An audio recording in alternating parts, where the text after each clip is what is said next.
This is what happens when good meets great, when decent meets devastating, when up and coming meets already there, ready, prepared to contend for a national championship. This is what happens when Georgia meets Arkansas and the Dogs are ready and the Hogs are not, and the Dogs are already that talented, that hungry, and that ferocious. 37-0, the demolition between top 10 teams between the hedges in Athens. Welcome to the Voice of College Football. Don't forget to hit the like button. Please subscribe right here at the Voice of College Football and share these videos out on social media. Okay, the recruiting rankings do make sense and they do mean something. Georgia basically has an NFL team. Arkansas, let's focus on the Hogs real quick here first. Arkansas is still a developmental team. Sam Pittman has done an amazing job.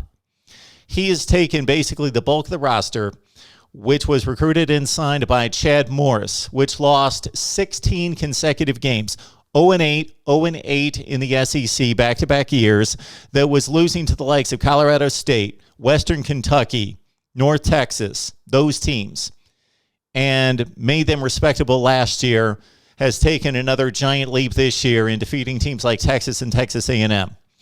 We are now seeing, though, the next step that has to be taken, and Arkansas, of course, is going to have to run through the rest of the SEC Western Division after what they experienced in Athens today. Again, good team, developing team, a lot going for them. Hopefully this doesn't derail a good thing here in 2021 for Arkansas. They not only ran into a buzzsaw, they also didn't bring their best. 13 penalties. They had the proverbial deer in headlights look. Continuous misplays, false starts. Again, the 13 penalties, even when they got a decent drive together in the first half, their field goal kicker, who was perfect this season, missed the field goal. So for as dominant as Georgia was, Arkansas was ill-prepared for this moment. They were not prepared for this game, for this opponent, for this experience, for the stadium, for everything involved with what Georgia brought, not just on the field, but the environment. All right, now on to Georgia. This is an NFL team, basically. They're running on all cylinders. They basically whipped Arkansas like Arkansas whipped Texas and Texas A&M physically times 10.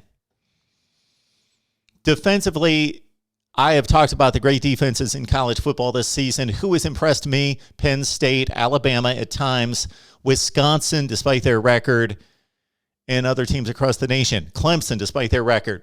Georgia, though, is devastating. They're on another level. They are playing at another level. We had concerns going into the season about the secondary, but they're getting their players back, and they have been devastating in all areas of defensive play. It looked like the Clemson game, where most of the plays Clemson could not even run. They couldn't even run the play. The play didn't even have to be defended by the back seven because the front four, the front five, the front seven blew up the play. This is what happened today against Arkansas. It looked like a repeat of the Clemson game on the defensive side of the ball for Georgia. They blew up plays constantly. They lived in the backfield of Arkansas. They couldn't even run their offense. 8 first downs, 142 yards of total offense, 2.6 yards per carry, and as is the case many times, up 24-0 at half. Even many of those statistics were gained during garbage time and can't even really be counted because they are meaningless numbers. Treylon Burks, one of the explosive players in college football, got his hands on the football 3 times through the air. He was near the top of the SEC in yards per catch. Treylon Burks against Georgia, 3 catches for 10 yards. 3 yards a catch. They tackle people in space. They just don't tackle people in space. They run over people in space. Devontae Watts had a play in which he just took number 55, the guard, just threw him down, trucked over him, and then just breezed aside. I think that the running back, I believe it was Traylon Smith, did not want to block him. And so he just conveniently looked the other way. And Devontae Watts mowed over KJ Jefferson. This was a mauling. On the offensive side for Georgia, they did not have to pass. They ran for 273 yards, just shy of 5 yards per carry. Their four-headed monster at running back, all those guys got their touches, and they all produced between 10 and 16 carries for each one of them.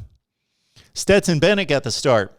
Kirk Herbstreit made an interesting comment early in the game when he said Stetson Bennett actually has a stronger arm than JT Daniels. I think that would surprise a lot of people.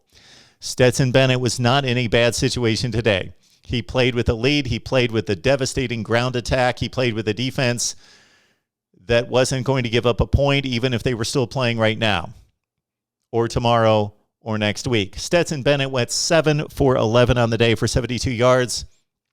His one really nice pass of the day was a wheel route to Kenny McIntosh that set up another Georgia score that was beautifully thrown over the linebacker. Even on special teams, Georgia dominated. How about that punt block by Dan Jackson?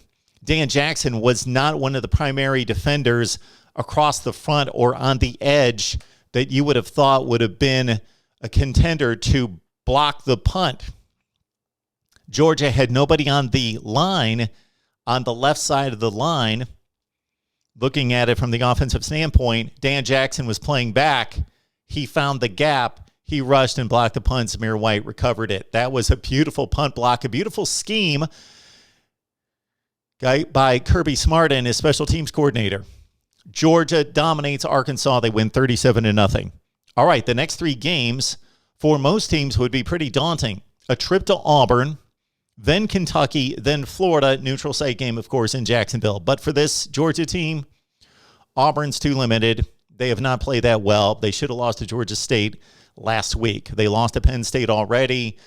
Auburn will have to play the game of its life, and Georgia will have to play a C- game for this to be competitive for 4 quarters. But Auburn obviously has athletes. They've got a top 15 team from the standpoint of talent. Kentucky's too limited on offense. They're going to have to show us something in the passing game. They get their first big test of the season tonight against Florida. And then, of course, the Gators maybe look at what they showed us and showed the nation and showed the Alabama Crimson Tide on both sides of the ball, rushing the football and defending the run. So maybe Florida can challenge. But this was a devastating performance by the Georgia Bulldogs. Now 5-0 and still facing Auburn, Kentucky, and Florida the next 3 weeks. Again, for any other football team in America, that would seem like a daunting challenge. But the way Georgia's playing, they may just run right through all 3 of them. I will stay with my national championship game selection that I made in August.